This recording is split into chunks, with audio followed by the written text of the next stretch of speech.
I've helped more people in the last 4 years than I did my entire year in any kind of medical field. I've had people that couldn't hardly get out of bed. They were in so much pain. You get them off statin and change their nutrition, and their pain just totally goes away. Pains they've had for decades, and now it's all gone. So once I realized this and started talking to people and then going to all these conferences all over the United States and seeing more and more, thousands of people that are all reversing these diseases and getting off medications, and I'm in hog heaven. Welcome to In Good Company.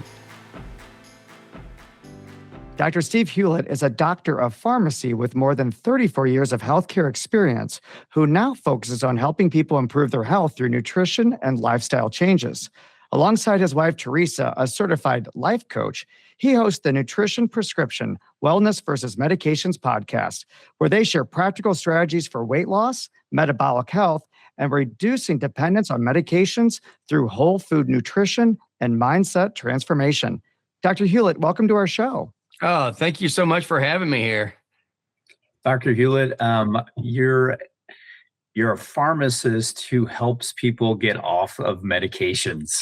Yes, without a doubt. So it seems like you're putting yourself out of business. How does that all work? I already took early retirement for this reason, because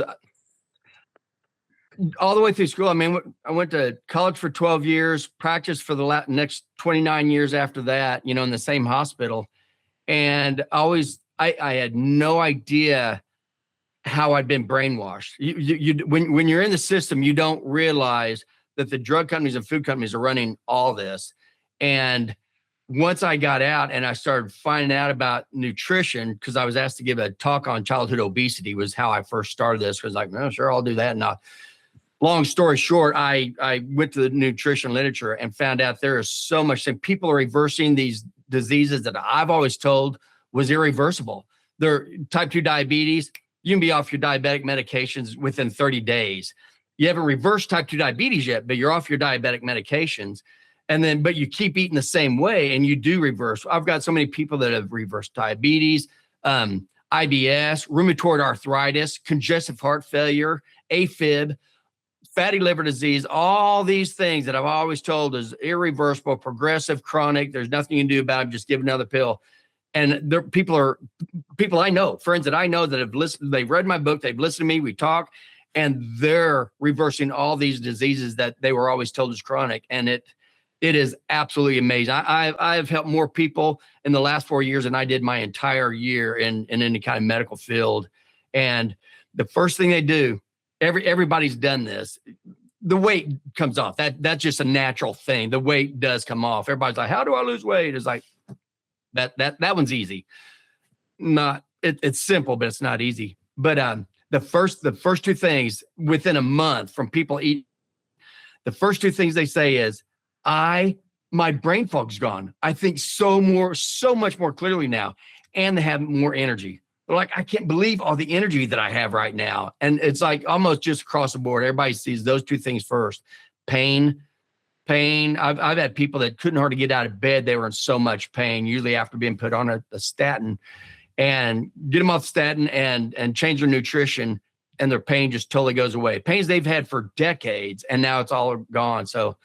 So once I realized this and started talking to people and then going to all these conferences all over the United States and seeing more and more, thousands of people that are all reversing these diabetes or diseases and getting off medications. And I'm in hog heaven. That's why when you asked me to be on this, yes. Anytime I have a chance to tell people that change your nutrition and you will be amazed at how the better quality of life you live. It's unbelievable. But I know that was a long answer, but no. You said it's simple, but not easy. Let's talk about the simplicity and what you think are the biggest challenges. Sure. Simplicity is, first, the way I say it, there's three columns to disease. When you have these three things, you are starting to kill every single organ in your body. And that's when you have inflammation throughout the body, which most of us do because of the type of food you eat and all the chemicals that we're surrounded with, high insulin levels and high glucose, those three things. And I just described type 2 diabetes. That's what that is. And so people think type 2 diabetes is just like, oh, I have a liver condition, I have a heart disease, I have a blood pressure. It's like when you have type 2 diabetes, you are killing every single organ in your body because that's the process, because you have those three things going up. So everybody focuses on how do you get that glucose down? Oh, my glucose, how do you get that glucose down? So they're given all these medications and all this stuff, which if you want to get into it, I can explain to you why medications were actually made to make more type 2 diabetics, proven. But that's the way it is. But what happens is everybody's trying to get the glucose down, and it's not about that. It's why is your blood glucose going up in the first place? And there's one reason: you're eating it. If you don't eat glucose, then your blood glucose doesn't go up. You do have stores. You've got 10% of your liver and 1% of each of your skeletal muscles. That's all the glucose stores you have. Or if you take all the glucose out of our blood, it only comes with 2 teaspoons of sugar. I mean, we don't have a lot of glucose. We don't need it. God made us for the glucose is our fight or flight energy. When you need fast energy, that's when you're supposed to get to your glucose stores. That's why there's only 10%, 400 calories. That's all you have. You do have some in your skeletal muscles, but the stored glucose in your skeletal muscle is only good for that one skeletal muscle. It doesn't get put out to whole your body. So you're talking about 400 calories of energy. If God meant for us to live off 400 calories of energy, he did it the wrong way. Because now you burn that, and as soon as you get low, you get that out, your glucose goes low, you got to eat more. So we are eating glucose constantly, all through the day, every day. That's what we eat. We eat glucose constantly, because glucose, I don't want to go off here, but anyway, that's what you got to do. So all you got to do is quit eating glucose. That makes that keeps your blood glucose levels down, because you're not eating it. When your blood glucose is down, your insulin levels stay down because you don't have glucose. So when you have glucose down and insulin down, that's 2 of the columns of disease. Then you're also not eating all this man-made food in the box, bottle, bag, and can with this list of ingredient lists of all the chemicals that are in it that are so inflammatory to our bodies, and all these seed oils that are toxic as heck to our bodies. When you're not eating that food, then your inflammation goes down also. So that one thing of not eating glucose automatically gets rid of all 3 of those columns. And it happens quick. You see these changes really, really quick in people. Like I said, if you just do one of the guys that a lot of people follow, his name's Ken Berry. He's a physician, but he just has beef, butter, bacon, and eggs for 1 month. Eat nothing but beef, butter, bacon, and eggs. And you will be amazed the clarity of thought, the energy you have, the weight that comes off. And it's because you're actually giving your body the nutrients that it needs. Because your nutrients, as far as nutrients, when you tear our body down, just tell me to shut up. But if I go on, because I just please keep going. I ramble. But when you break our body down, if you just put our body through a shredder and say, okay, what came out of it? You're going to have protein, fat, cholesterol, vitamins, minerals, and water. That's it. That's what our bodies are made out of. We're not made out of glucose. We only need tiny amounts of glucose, and our body can make all the glucose it needs out of protein, and can make all the glucose it needs out of fat. The minimum daily requirement of glucose is 0. You never ever have to eat it. But that's what our 1977 food pyramid, the guideline, which was a marketing scheme, had no science. No science was anywhere on that. That was a marketing scheme from the sugar industry to the food industry. But they got everybody eating all these carbohydrates back in 77. And you go pick any disease state. I don't care what it is. Go pick a disease state and say, when did this start happening? And almost every one of them started increasing in the early 1980s, because that's when they got everybody saying, oh, you need it low fat, no fat, high carb, and just the exact worst information anybody could tell anybody.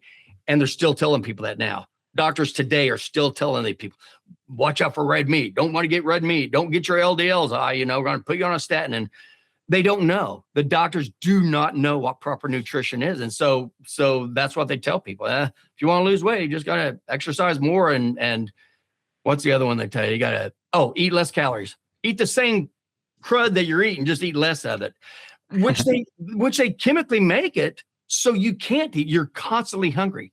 That's what carbohydrates do. They make you where you're hungry constantly. You're always eating them. So, and that's what a carbohydrate is. A lot of people don't even know what carbohydrates are. If it came from a plant, it has carbohydrates, fruits, vegetables, and all this man-made stuff. That's carbs. If it came from an animal, that has fat. So they both have protein. Plants use glucose for their energy. Man uses fat for their energy.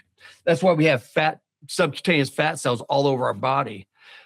1 pound of fat has 4,000 calories, 1 pound. To where our body, glucose, if you take every single bit of glucose stores, out of our muscles and everything, it's about 2,400 calories. And then you're white. That's enough energy to last from the time from the morning to night, we're doing nothing but sleeping. That's about how many calories you're burning off. About 2,400 calories is your basic metabolic burn, basically. But that's what it is. So, I mean, that alone proves that we were never supposed to use glucose for our energy source. But since we've done that, and the problem is, and again, I can just keep on rambling, but the problem is the insulin. I could cure everybody's health problem. I mean, basically with one sentence: keep your insulin levels low. That's it. If you keep your insulin, when your insulin levels are high, and I can tell you to the chemical molecular reason why this is, but when your insulin levels are high, all you can do is store fat. That's all you can. You physiologically cannot burn fat when you have high insulin levels.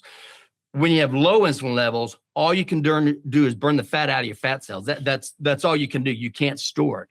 So the key to all this is keep your insulin levels low, because all that excess glucose, people think, oh, glucose, you just burn that off with energy. It doesn't matter how much you eat. That is not what your body does with glucose.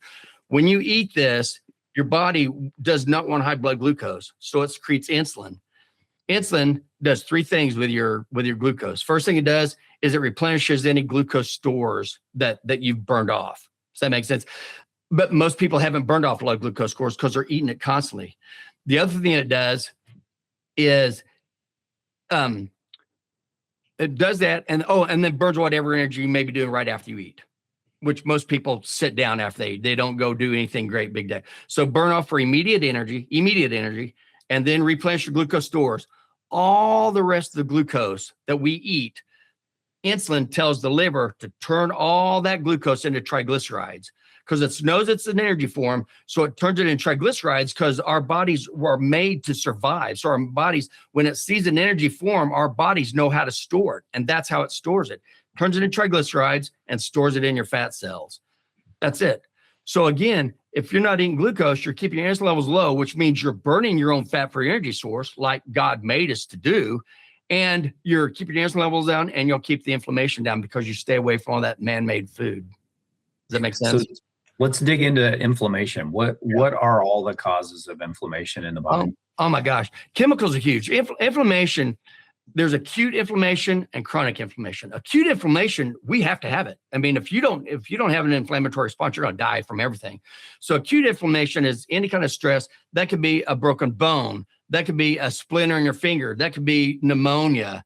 Anything that's an acute stress. Something happens even outside, somebody gets hurt or whatever. That's an acute stress. And our body does that. When you have stress, first you have adrenaline to get your body going, get your eyes dilated, your heart pumping, everything's working. And then your body produces cortisol. That's your stress hormone that's coming out of your adrenal glands. And that's what you're supposed to have. When your body releases cortisol, that tells your pancreas to release glucagon. Glucagon goes to your liver and says, take all the stored glucose and throw that in the bloodstream. So your glucose goes high. Now your glucose goes high. So now insulin goes high because now you've got a fight or flight. You've got some kind of a stressful situation that you've got to deal with.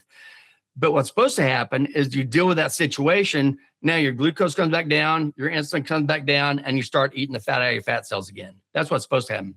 But there's so many people who are chronically inflamed for all kinds of different reasons.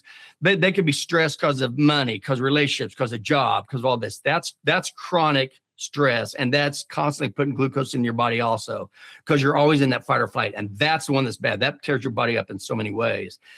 So the main thing that we do is chemicals. Chemicals are everywhere. Chemicals on our skin. They've got us putting chemicals all over us, our hair, makeup, skin, sunscreens, which are absolutely horrible. There's all these chemicals that we have all over our body, but the worst ones are the ones we eat.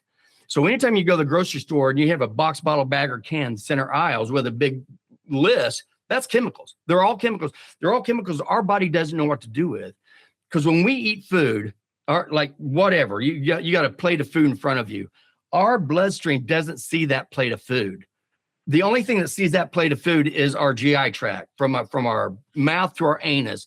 And that's the whole purpose of it. It breaks all that food down into basic little building blocks. So when you talk about your 3 macronutrients, protein, fat, and carbohydrates, all protein gets broken down to amino acids. Okay, just like little bitty building blocks. That's what proteins are. So that's what our bloodstream sees. It doesn't see protein, it sees amino acids. When we eat fat, our blood doesn't see fat, it sees fatty acids, and it doesn't even really see that. And I can go into that if you want to. And then whenever you eat glucose, when you eat carbs, it breaks it down the basic building block, which is glucose. So anytime you eat a plant-based food, you're getting glucose. Some things more than others. Starch, anything with starch in it, that's just long chains of glucose is what starch is. Flour is powdered glucose. So that's why they say, stay away from sugar, stay away from flour. What they're saying is stay away from glucose, stay away from glucose. Although sugar also has fructose, and fructose is extremely obesogenic also. For all fructose is, our bodies don't know what to do with fructose. Think of bears that go hibernating, get ready for hibernation. That's what they do. They go around and they forage all the berries in the area because fructose goes straight to the liver and gets turned into fat in the form of triglycerides. So anytime you have anything with fructose, that's what it is. So that means fruit, the fructose in fruit gets turned straight into fat, and the fructose in sugar and the fructose in high fructose corn syrup, because sugar and high fructose corn syrup are the same thing. Sugar, like you think table sugar, that's sucrose, and that's 50% fruit glucose and 50% fructose. And then high fructose corn syrup is 45% glucose and 55% fructose. So it just has more of the obesogenic part. But then, so inflammation, it comes from chemicals, is a lot. The chemicals all around us. When you talk about seed oils, all this crud that's on the grocery store shelves, all that stuff is just toxic.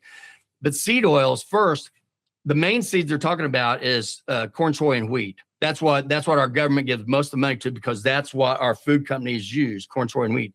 So you got these crops, monocrops out in the fields, they come through and they crop dust with glyphosate and all these chemicals.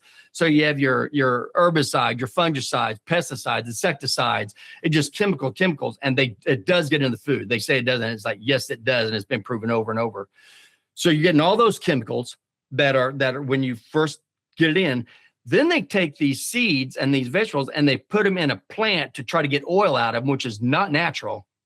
So they have to put all these petrochemical solvents on it. So now you have all these things with all these solvents on it. Then you have to put, there's discoloration that doesn't look pretty to the eye. So they put bleaching agents in all of it. So that's more chemicals. And then this stuff stinks so bad that they actually, in these laboratories where they're making these seed oils, they have to wear respirators because they said it is so putrid, the smell in there. So they also have put deodorizers on the food also. So it's chemical. And so when that gets into our body's like, what is this you're putting into me? And so it sets up an immune response to try to get the chemicals out of it. So we stay inflamed constantly when we eat that kind of food. So that's the key. So it's simple because just keep glucose out of your mouth. That's all you gotta do, and that's why if you've ever heard carnivore, that's basically what carnivores are doing. They're keeping the glucose out of their mouth. You'll still get a little bit of glucose because, like I said, 1% of every skeletal muscle has glucose in it for that skeletal muscle. So if you're eating meat, you're going to be getting a little bit of glucose that way also. So that's why people who see that they eat a lot of meat. And I'm not totally carnivore. We basically are, but it's not like I don't call myself carnivore, although I'm not ashamed to say it if I was. But we'll have some fruits, but we don't really bring fruits and vegetables in the house just because it's more hassle than it's worth, and we really don't need it. But if we're out at a restaurant or something, I've got a burger, that's what I'll do. I'll get a double patty burger, all the, cheese, bacon, mushrooms, whatever, have the whole thing on there. I just don't get the bun. And instead of the fries, usually sometimes I'll get like butter broccoli or something like that. But now I found out even anytime you get anything fried out, it's usually soybean oil or peanut oil or some kind of one of these seed oils. So I just found out the other day, which I hate, and I knew. I just thought, I'll just go ahead and ask, because I would get the buttered broccoli thinking it was buttered broccoli, and come to find out it's soybean oil that they put the broccoli in. They don't, so it's not even buttered. So be careful if you say butter out there. They don't necessarily put butter on there, and so when you think it's fried, it's not usually what you're frying. It's the seed oil that's fried in that's so inflammatory to our bodies. So Well, that leads me to, I think, a question that, we've kind of struggled with here on this show, because we've had, well, just recently we had in our area what's called the Little Farm Association. And basically what they do is they have an online service where you can buy direct from local farmers that they do, natural crop rotation. They don't spray, that sort of thing. They have what would be considered more than organic. I can't remember the term they used. It was regenerative farming, I think is what Yes. they mentioned. Do you know what that is? Because that is huge. Yeah, and they tried to explain it to us, but one of the things that we've struggled with on the show is trying to help people see what they can eat. Because even walking into the grocery store, even staying on the outside, like everybody's tells us, stay around the perimeter where everything's fresh and refrigerated and that sort of thing, or frozen. But trying to figure out what's sprayed or not sprayed, even what's really organic, or what we would consider in our minds what we think what organic is and what the reality is are two different things. And trying to navigate that just when you have a busy lifestyle and you're going to a restaurant or going on vacation, trying to navigate some of the things you're saying. Don't put that in your mouth. Yeah. What's your strategy for that? Oh, it's easy. One, we don't buy food from the grocery store. You can't. Some of the meats are fine. You got to be careful because a lot of the grocery store meats they're called CAFOs, CAFO. It's concentrated animal feeding operations. So when we see this, the vegans and all these who are wanting to show everybody how horrible it is, the food companies, they have the cattles are just right next to each other. They can't go to the bathroom without being on one or the other. They eating it. The chickens are all up. And then that's not a healthy thing. So we 100%, we do a side of beef. We just find a local farmer right here and we just get a side of beef from them. You don't have to buy a whole side. You can buy a quart or whatever. But if we can buy a side of beef. We just got one here a couple months ago. Side of beef with the cow, the weight of the cow, and also with processing, it all came down to around $7 a pound. So we're getting roast, T-bone steaks, ribeyes. A ton of hamburger, and we actually have the organ meats ground up and put in the hamburger. Because you can't taste it, and the organ meats are where all the fruit, that's where all the vitamins and minerals are. So anyway, we buy that. You can't hardly buy a ground beef for $7 a pound anymore. And to go try to find a steak for that price, you're crazy. You're going to be talking $20 a pound or somewhere. So we do that. And when you eat healthy, when you eat this kind of food, you're not hungry all the time. The food company food is made so you stay hungry. And there's like I said, I don't know how deep you want to go. I don't know who your audience is, but when you eat, there are different chemicals down throughout like the intestinal tract, like peptide YY, cholecystokinin. And those are stimulated by fat and by protein in the GI tract. When you stimulate those, that peptide YY and cholecystokinin go up to the medial hypothalamus in the brain and say, I'm not hungry, don't eat. So when you eat meat and fat, it stays in your stomach for anywhere 2 to 4 hours. Then it gets out in the intestines and it stays in your intestinal tract, usually for about another 16 hours, 24 hours as it's going through being broken down, and it's stimulating this. So you're hungry. You're never hungry. I swear I haven't, I don't think I've been hungry in the last 5 years. I've never had that hunger. And I once a day, twice a day, once to twice a day, but you get the hunger response, one, from those receptors. And there's other ways also, and carbohydrates inhibit all that. It keeps you hungry. But the other thing you're doing is the reason you get hungry is your body needs nutrients. It's saying, I need nutrients, bring them in. Well, you're eating all this stuff in a box, bottle, bag, and can, or all these carbohydrates constantly, all your chips, cookies, crackers, soda pop, energy drinks, all this stuff all day long. You're never giving your body any nutrients. So it's going to fill your stomach up for about a half hour, compared to 2 to 4 hours with meat. And it's going to get in your GI tract and stay for about a half hour to an hour compared to almost 24 hours with fat and meat. So it gets absorbed, gets broken down immediately into glucose. So now glucose, again, you're not giving your body any nutrients that it needs, which is the protein, fat, cholesterol, vitamins, and minerals.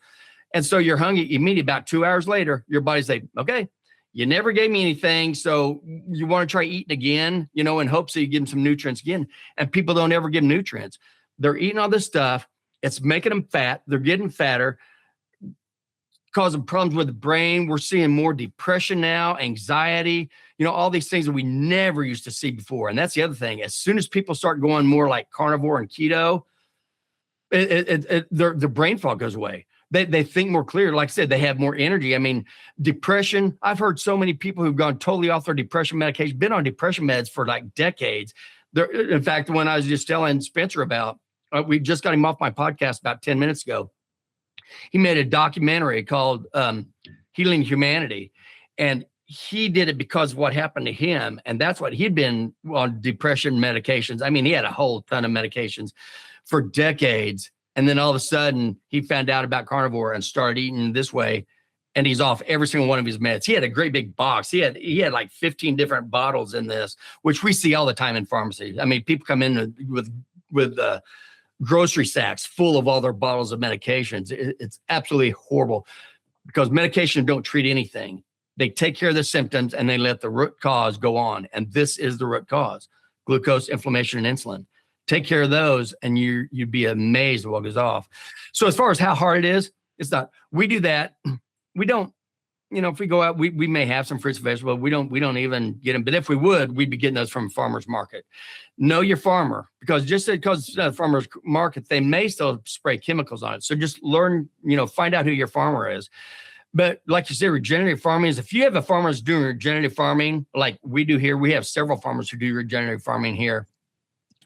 And that makes all, don't use chemicals. You use God's own animals to do all this. And you just rotate them around. You have cows come in, they eat all the tall grass and all that kind of stuff, and then they poop.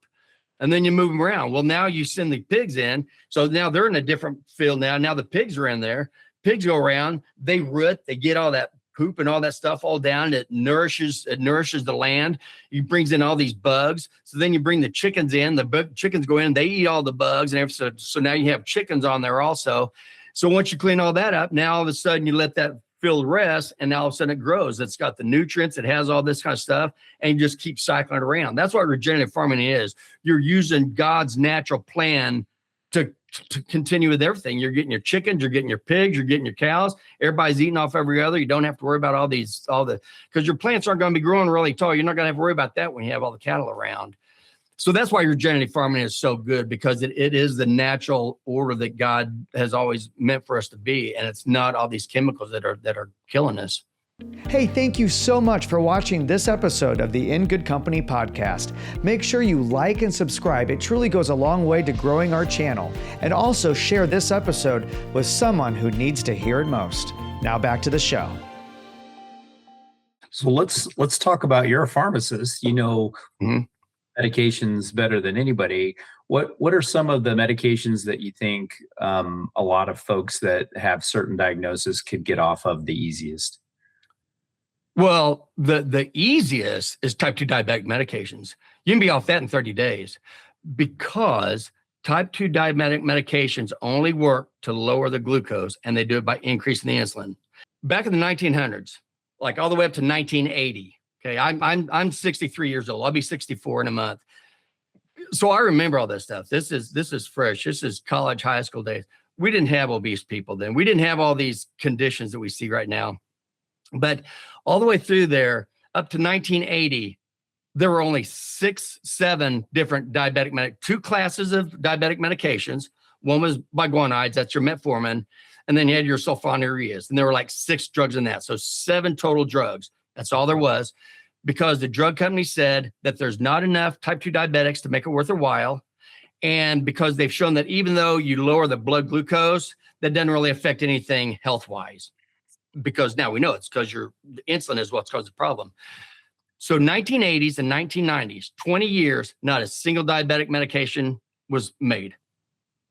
From 2000 to 2025, we've had an additional 25 new diabetic medications with I think 5 more actual classes of diabetic medications, because they all work by increasing your insulin. So the drug companies have taught the medical professionals, the physicians, the pharmacists, the nurses, you got to get that glucose down. So they're having us look at the glucose, trying to get it down, and ask any physician who's treating type 2 diabetes, all the meds they do, you can't get the glucose down. It just keeps getting higher and higher and higher. So they put them on another diabetic medication. It goes higher and higher, because they're causing your insulin levels go high. That's what it was made for. The A1Cs, when you had an A1C that tells your average for the last 3 months, basically is kind of way you can explain it. That used to be anything, an A1C above 8 was bad. Anything below 8 was good. Then they lowered down to no, let's say anything less than 7.5. Then no, let's say less than 7. Let's say 6.4. And so they said that, now they say, no, why don't we call it pre-diabetes? And we have a 5.7 to 6.4. So we start putting people on diabetic medications more often. That's exactly what's going on. And now we're having millions of new type 2 diabetics every single year. It's crazy. It's really, really crazy. And nobody talks to anybody about just quit eating it. So that's how you have to get in that. But it's not as hard as you really think, because and people say, oh, I couldn't eat just 1 meal a day. That's crazy. And I'm not saying that, although that is something that people can do. But because they can't imagine going more than 3 or 4 hours without eating, I would be hypoglycemic. I'll be dizzy. I'll be tired. It's like, you sure will. And that's on purpose. But if you're eating meat and fat and use your fruits and vegetables like condiments, if you eat meat and fat, you're not going to be hungry. Your body's going to be satisfied. You're hitting all your satiety centers. You're giving your body the nutrients, and it doesn't take that long for you to do it. So again, fruits and vegetables, just be careful with them, because people, they try to get away from sugar and flour, and so they start eating a lot of fruits. That is sugar, because sugar is glucose and fructose, and fruit is glucose and fructose. It's kind of the same thing. Yes, there's some vitamins and minerals in it. You can get all the vitamins and minerals you need out of meat. Meat gives you every single thing you need. So, and again, I'm not carnivore. We're God-made food. Eat God-made food, but be careful. Plants don't want to be eaten. Fruits do. There's only three foods that are actually made to be eaten. Honey is made because that's the food for the bees. Milk is made because that's food for us, for all the mammals that come up. And then fruits are made to be eaten because that's how they spread their seeds. Other vegetables don't.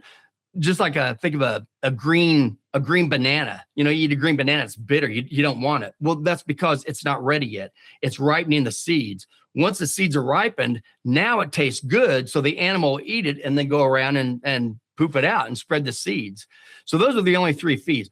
Vegetables are not meant to be eaten. And that's why vegetables, they have to protect themselves. They're trying to live. So there's toxins in all vegetables, and we've learned how to get rid of some of them. Some of them people don't even realize. A big one is oxalate crystals, that it's in like kale, it's in spinach, it's in almonds, and people eat so much of these stuff. My son was one of these. He was in his early 30s, and he thought he was being healthy. This back before I knew this stuff. He thought he was being healthy by having a spinach and kale smoothie every morning. Then all of a sudden he started ending up with blood in his urine. Went in, had him scoped, and found out there's a little lesion about that long, right where his ureter drops into his bladder. And you could see it's like it just burned. And you could almost feel the crystal just dropping in there and just slowly, because these crystals, these oxalate crystals, like little shards of glass, but they're so tiny you don't see them. But a lot of people eat vegetables and everything, and they have the pain in the elbows, pain in the knees, pain in the back a lot. They clear up, they quit eating all this spinach and kale and all this stuff, and all of a sudden that goes away. So there are toxin plants. You just know how to be aware of them, know how to cook them. I just did a podcast on just there's certain toxins in like citrus fruits that you don't even have to get it on your skin. You eat these citrus fruits and you go out in the sun and you can burn a lot worse. So a lot of people are getting these burns. They think it's from the sun, and really it's from these citrus fruits and some other things too. But I mean, So there's a lot of things you just have to be aware. Like I said, the vegetables that grow below the ground, those are usually the ones that have all the starch and everything that's nutritious for the plant. So those tend to have a lot more glucose than the ones that grow above the ground. So that's why they say, stick with your leafy greens. All they're saying is stay with the ones that stay above the ground. That's more the leaves, the stems, and all that kind of stuff. There's not going to be as much glucose. But if you just want to have something and you do have diabetes or pre-diabetes, do that. Which is the other thing, pre-diabetes. So I told you I could just ramble on and on. But pre-diabetes, they're telling everybody pre-diabetes is an A1C of 5.7 to 6.4. Lie. What pre-diabetes really is when you have high insulin levels and normal glucose levels, that's pre-diabetes. So when you're young, when you're healthy, you'll eat glucose, your glucose will go up, your body secretes insulin to keep up with that. Then all of a sudden the glucose goes back down, it comes back down and you're fine. But eventually when you keep eating glucose over and over and over and over and over again, your glucose levels keep creeping up. So it takes more and more insulin to try to take care, because that's what insulin resistance is. Insulin resistance is a full fat cell. It's so full, you've stuffed that cell so full of fat, you can't get any more in. So they call that cell insulin resistant. Okay. It's nothing wrong with insulin, nothing wrong with pancreas, nothing wrong with cell. It's too full. So that's what you're doing from the beginning of time. You're filling up these little fat cells all over your body. And as you keep eating it, keeping your insulin levels high, keeping the fat going into the cell and not out of it, you start filling up all your little fat cells. Well, the more fat cells you start filling up, the more insulin it takes to try to put all those triglycerides into those cells. So it takes, for decades, your insulin is going up and up and up and up, but it's still keeping your glucose fine. So you go into a doctor and he looks at glucose. They don't look at your insulin level. They look at glucose, say, oh, your insulin is here, you're fine. And that's not true. So you keep on eating. Now all of a sudden your insulin levels are so high, it can't take care of the load anymore. You keep eating too much glucose. So now your glucose goes up. Right there, where right now when your glucose goes up, that's where the doctors are coming in and say, oh, now your A1C is coming up. Your glucose is starting to come in. Now you're in pre-diabetes. You've been in pre-diabetes for decades. But since they don't test insulin levels, you never know. And you can test your own insulin level. It takes $15. My wife went online. There's a place called ownyourlabs.com.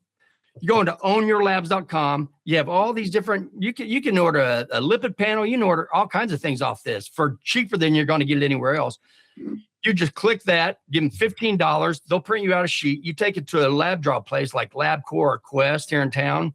They'll do your levels and you'll get your insulin level back within the week. You'll get it back.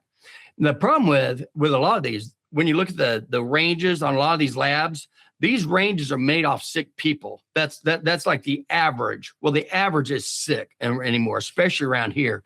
So when you get that level, it's going to say anything less than 20 for your fasting insulin is good. And that is not true. You want it less than 5 and really like to have it like less than 3. My wife's came back 2.5. So you got to be careful even with that kind of stuff. But we were never taught that this is about insulin. What's crazy is we would have these people that we were on diabetic medications over and over when I was still a pharmacist there. And they kept coming in and they said, okay, we've tried them on insulin. We've tried them on diabetic medications. They keep getting worse. I think this person is insulin resistant. That's what I was taught. I thought that was insulin resistance. And it's a lie. Insulin resistant, that's what it was from decades ago, but we never checked insulin levels, so we never really knew. So it's I mean, it's not as horrible as statins. That one's really horrible.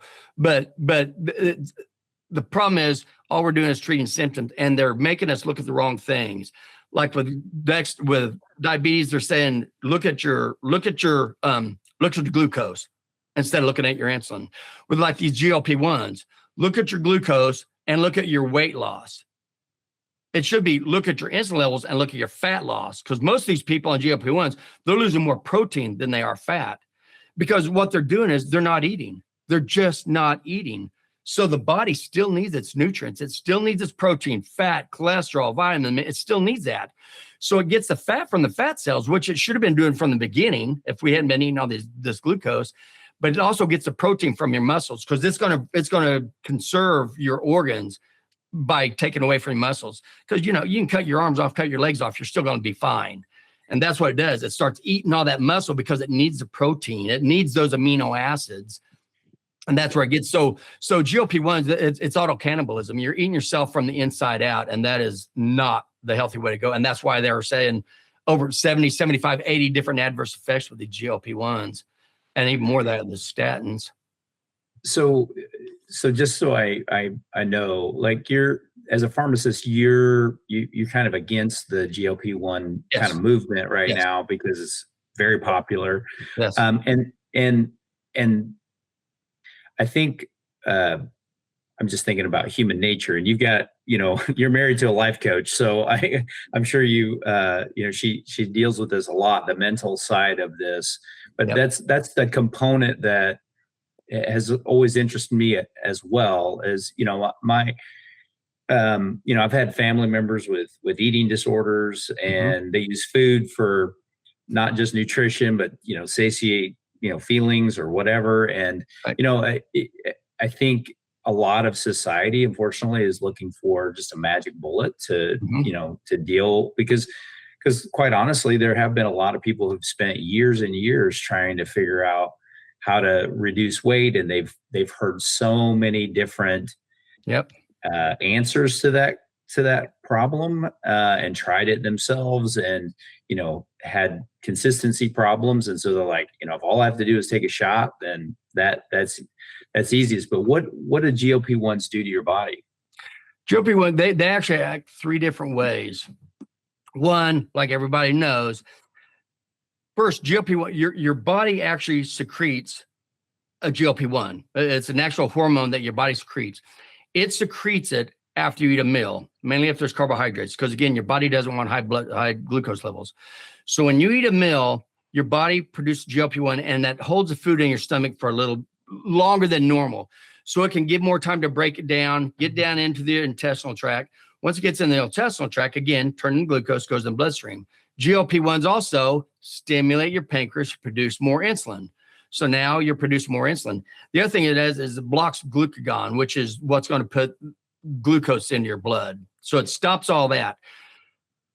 Okay, that happens. That takes about 2 hours after you eat, and then your GLP-1 levels go back down. Okay. And I'll go just one step further. The reason they go back down, because your body also secretes another hormone called DPP-4, and that's secreted to block GLP-1. So that's what allows your insulin to come back down. Okay. So GLP-1 brings your insulin up, paralyzes the stomach, lasts for a couple hours, because then your DPP-4 comes up and it blocks that, brings it back down, gets your insulin down. We have drugs. One, we have DPP-4 inhibitors. So what they do is when your body produces GLP-1, they inhibit this, so it keeps your insulin levels high longer, which, as we've already talked about, makes diabetes worse. So it makes those worse. GLP-1, the drug, is actually it's come from a peptide from the Gila monster. It's not a hormone. It stimulates the exact same receptor that our hormonal GLP does. That's why it's not called GLP-1. It's called GLP-1 agonist. It stimulates the same receptor site. Only does it for a week. So now you're keeping your insulin levels high for a week. You're paralyzing this gut for extended periods of time.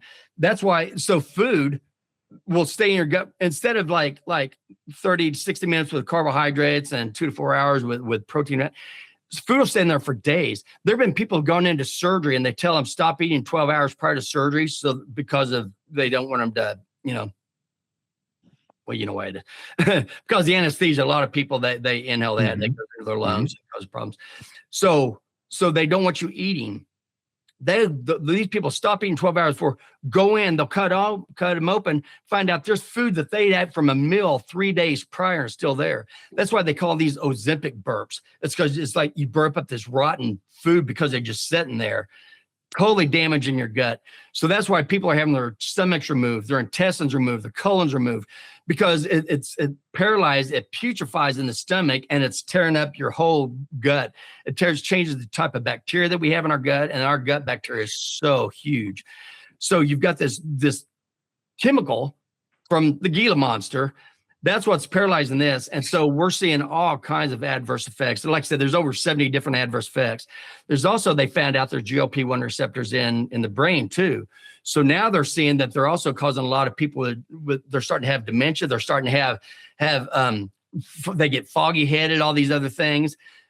And the drug companies, this information out, the drug companies are actually, they're saying, oh, look, and GLP-1s, they also work on the brain. They help make your brain think quicker. And it's like, where are you getting your information? They are lying about all this stuff to try to get people on these.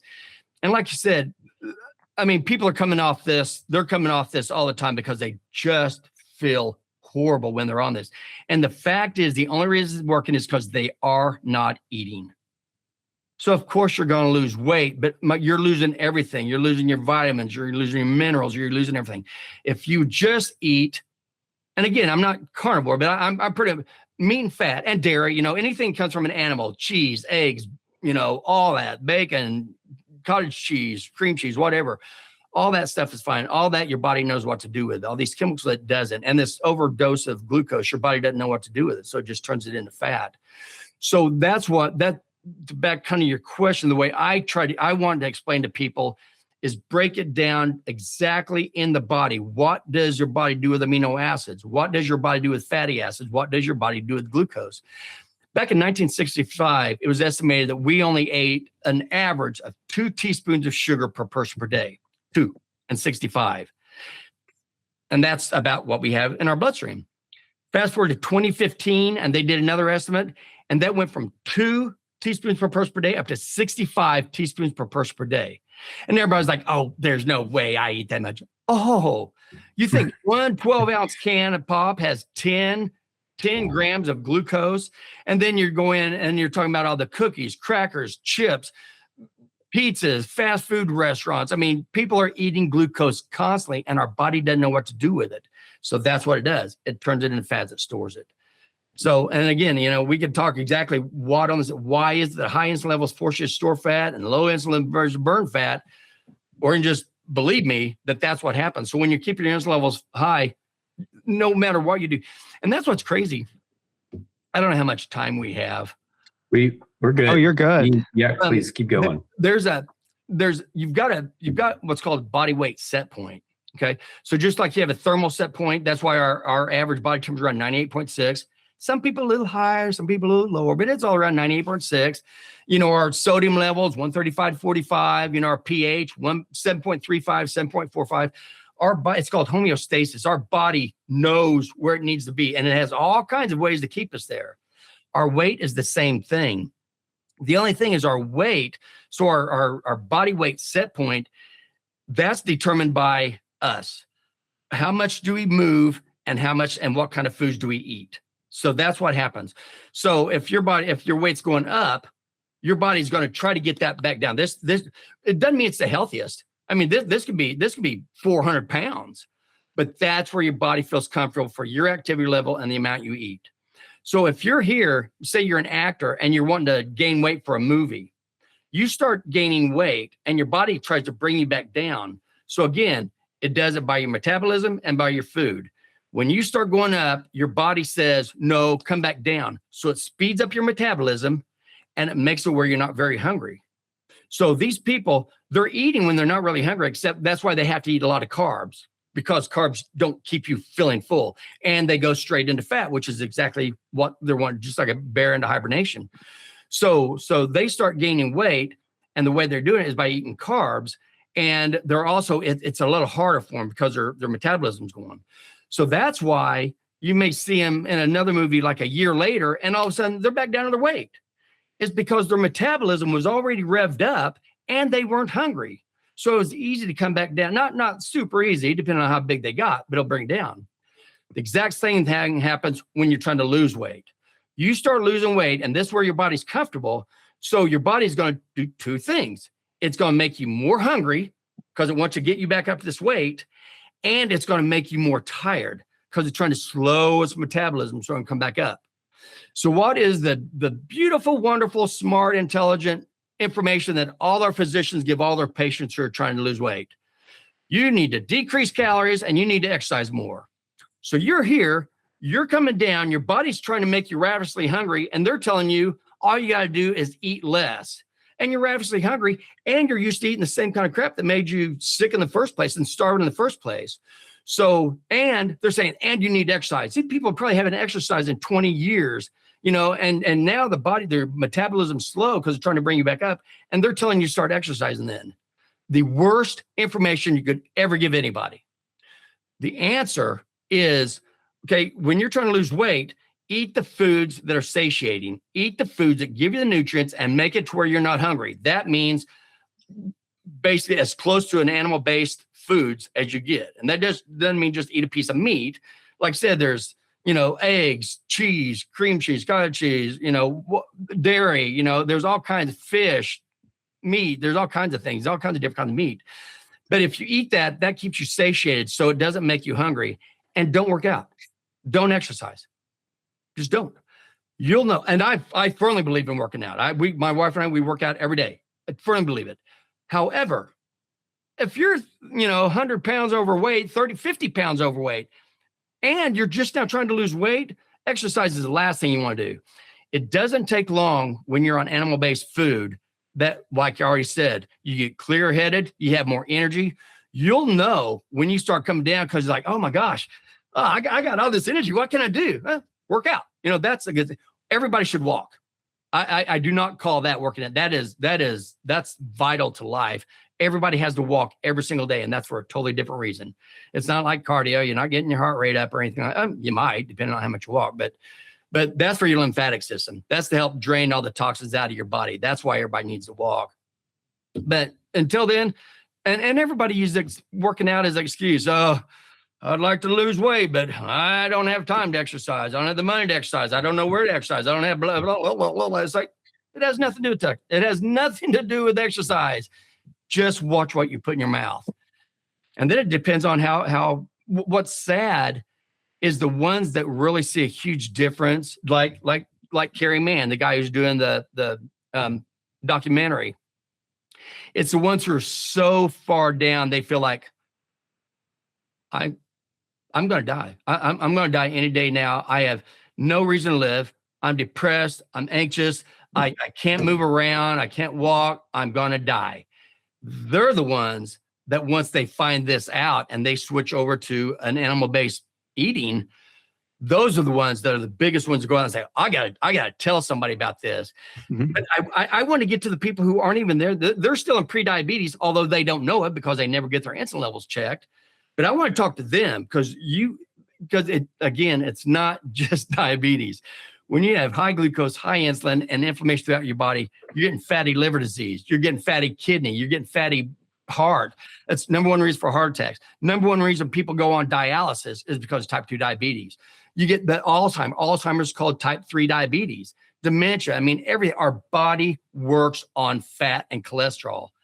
Cholesterol is vital to life. Every single cell in your body makes, except for red blood cells, but all the cells that have a nucleus, every single cell in your body makes cholesterol because it needs it to survive. And a lot of cells, they have a way to get cholesterol by putting more LDL receptors on the side so they can bring more cholesterol in if they need it. For these cells that make like testosterone, estrogen, progesterone, vitamin D, cortisol, those are all made from cholesterol. So those cells need a little bit more, so they'll increase their LDLs to get cholesterol in.